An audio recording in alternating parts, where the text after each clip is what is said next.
एक बार की बात है, गौतम बुद्ध अपने शिष्यों को उपदेश दे रहे थे। इसी दौरान वहां हैरान परेशान सोनापुर के राजा पहुंचे।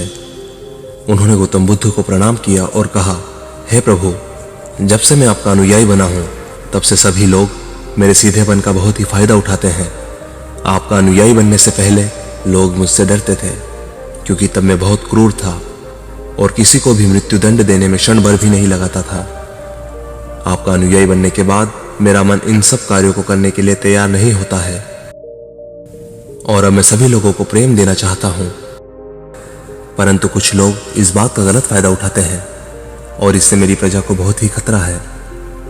मेरे शासनकाल में बहुत ही दिक्कत आ रही है।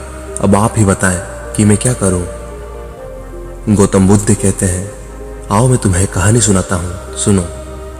एक बार एक साधु महात्मा एक गांव के पास से गुजर रहे थे।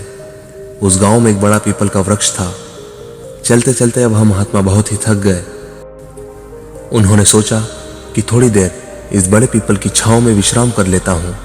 वे इस वृक्ष के पास पहुंचे ही थे कि कुछ लोग उन्हें रोक देते हैं और कहते हैं कि वहां एक बहुत ही जहरीला सांप रहता है। उसने बहुत लोगों को डस लिया है। वह इतना खतरनाक है कि जो भी इसके सामने आता है वह उसे जिंदा नहीं छोड़ता। इस पर महात्मा मुस्कुराते हैं और कहते हैं, एक दिन तो सभी को मरना ही है और मुझे अगर आज ही मरना होगा तो इसमें कौन सी बड़ी बात है। आप मेरी जरा भी चिंता ना करें और मुझे आज्ञा दें। यह कहकर वह महात्मा वहां से चल देते हैं और पेड़ के नीचे अपना आसन बिछाकर बैठ जाते हैं।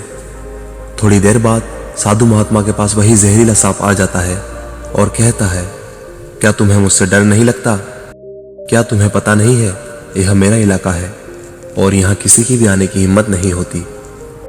वह महात्मा उस सांप को बड़े ही प्रेम से बोलते हैं, इसमें डर वाली कौन सी बात है। तुम जो भी करते हो वह तुम इसलिए करते हो क्योंकि तुम्हें डर है कि कोई तुम्हें मार ना दे, इसलिए तुम लोगों को डराते हो। मुझे किस बात का डर? ना ही मुझे मृत्यु का डर है, ना ही जीवन की लालसा है, इसलिए कोई मुझे नुकसान नहीं पहुंचा सकता। तो फिर मैं क्यों डरूं? सांप को यह बात सुनकर बहुत ही बड़ा आघात पहुंचता है। उसने आज तक ऐसे ही व्यक्ति देखे थे जो उससे डरकर भागे। उसने आज तक ऐसा कोई व्यक्ति नहीं देखा था जो उससे ना डरे। महात्मा की बातें सुनकर सांप उनके चरणों में लेट जाता है और उनसे कहता है, आज तक मैंने जो भी किया वह अपनी जान बचाने के लिए किया है कि मैं अगर इस तरह से रूप धारण नहीं करता तो लोग मुझे जिंदा नहीं छोड़ते। महात्मा कहते हैं, तुम एकदम सही कह रहे हो, लेकिन तुम इस मोह से मुक्त होना चाहते हो तो एकदम शांत हो जाओ, प्रेम से भर जाओ और यह जानो कि एक दिन यह जीवन समाप्त हो ही जाएगा। इसके लिए बुरे कर्म करने की कोई आवश्यकता ही नहीं है। थोड़ा आराम करने के बाद वह महात्मा वहां से चल जाते हैं और सांप महात्मा की बातें अपने दिमाग में बिठा लेता है और वह तय करता है कि आज से वह कोई भी गलत कार्य नहीं करेगा। सांप सभी बुरे कार्यों को छोड़ देता है, लेकिन इसका उस पर उल्टा असर होता है। जो लोग पहले उसे देखकर भागते थे, अब वही लोग उसके सीधेपन का गलत उपयोग करने लगे। अब सब लोग उसे छेड़ते, उसे चोट पहुंचाते। अब सांप इन सभी वजहों से बहुत ही दुखी रहने लगा। वह बहुत ही ज्यादा चोट से भी ग्रस्त रहने लगा। अब उसके शरीर पर बहुत ही ज्यादा चोट के निशान बन गए, क्योंकि अब वह लोगों को नुकसान नहीं पहुंचाता था और सभी लोगों के साथ प्रेम से रहने की कोशिश करता था। लेकिन लोगों में जो उसके प्रति भय था वह उसे सुरक्षित भी रखता था। कुछ दिनों बाद वही महात्मा उसी पेड़ के नीचे विश्राम करने के लिए वापस आते हैं। वहां अपना आसन बिछाते हैं और उस सांप की यह हालत देखकर आश्चर्यचकित हो जाते हैं कि पहले उस सांप की क्या स्थिति थी और अब उस सांप की क्या दुर्दशा हो गई है। और वह महात्मा उस सांप के लिए बहुत ही चिंतित भी होते हैं। महात्मा को देखकर सांप कहता है कि हे महात्मा, जब से आपने मुझे कहा मैं शांत रहने लगूं और प्रेम को अपना लूं, तब से लोगों ने मेरे साथ बहुत ही बुरा व्यवहार करना शुरू कर दिया, जिससे मुझे अपना जीवन जीने में बहुत ही कठिनाई हो रही है। अब आप ही बताएं मुझे क्या करना चाहिए। महात्मा उस सांप को कहते हैं कि हे मित्र, मैंने तुमसे यह नहीं कहा था कि तुम अपना स्वभाव को ही बदल दो। तुम सांप हो और क्रूरता ही तुम्हारा स्वभाव है।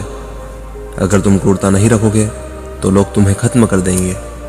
लेकिन इसका मतलब यह नहीं है कि तुम्हारे भीतर जो उद्देश्य है उसे गलत रखो। तुम्हें भीतर से अपने आप को सही रखना है और बाहर से खुद को वह दिखाना है जो जरूरी है, क्योंकि सांप एक जहरीला जीव है और लोगों में उसके लिए भय होना आवश्यक है। अगर लोगों के मन में तुम्हारे लिए भय नहीं होगा तो लोग तुम्हें हानि ही पहुंचाएंगे। लेकिन भीतर से तुम्हें अपने आप को सही रखना चाहिए कि तुम्हें बेवजह किसी को नुकसान नहीं पहुंचाना है, केवल अपना भय बनाए रखना है। आगे गौतम बुद्ध कहते हैं, राजा चैतन्य, आप इस कहानी से क्या समझे? तो इस कहानी का मतलब यही है कि तुम अपने स्वभाव को मत बदलो, तुम अपने आप को समझो।